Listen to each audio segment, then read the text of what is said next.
नमस्कार, good morning. मी ऋतुजा कदम. दसऱ्याच्या तुम्हा सर्वांना खूप खूप शुभेच्छा. महत्त्वाच्या घडामोडी आपल्याला सविस्तर पाहायच्या आहेत, मात्र त्यापूर्वी एक नजर हेडलाईन्सवर टाकूयात.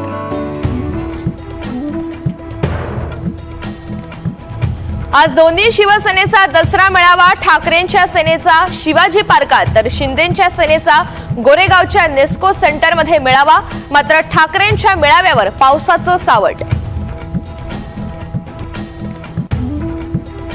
नागपुरात राष्ट्रीय स्वयंसेवक संघाचा दसरा मेळावा. सरसंघचालक डॉक्टर मोहन भागवत यांच्या हस्ते शस्त्रपूजन होणार. शताब्दी निमित्त सरसंघचालक स्वयंसेवकांना कोणता उपदेश करणार याकडे लक्ष. बीडमध्ये एकाच दिवशी 2 दसरा मेळावे. पंकजा मुंडे यांचा भगवान भक्तीगडावर तर मनोज जरांगेंचा नारायणगडावर मेळावा. मराठा ओबीसी आरक्षणावर कोण काय बोलणार याकडे लक्ष. उपमुख्यमंत्री अजित पवार यांचा पहिल्यांदाच दसरा मेळावा. अहिल्यानगरमध्ये अजित पवार काय बोलणार याकडे लक्ष.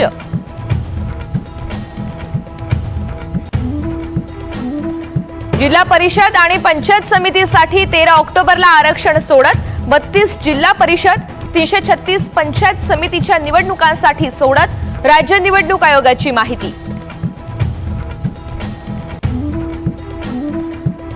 ठाणे महापालिका मुख्यालयामध्ये लाचलुचपत प्रतिबंधक विभागाचा छापा. अतिक्रमण विभागाचे उपायुक्त शंकर पाटोळे यांची 5 तासांपेक्षा अधिक काळ चौकशी. 25 लाखांची लाच घेणारे पाटोळे एसीबीच्या अटकेत. पूरग्रस्तांच्या मदतीसाठी काँग्रेस आक्रमक. राज्यभर आंदोलनाचा इशारा. महायुती सरकार शेतकऱ्यांकडे डोळेझाक करत असल्याचा काँग्रेसचा आरोप. राज्यातील सर्व हॉटेल्स दुकानं आता 24 तास सुरू ठेवता येणार.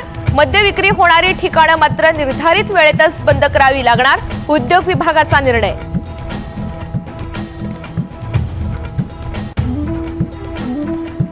पीक विमा कंपन्यांना औरंगाबाद खंडपीठाचा दणका. नुकसानीनंतरही विम्याचा लाभ का दिला नाही कोर्टाचा सवाल. तर लाभ का दिला नाही याचा खुलासा करण्याचे आदेश.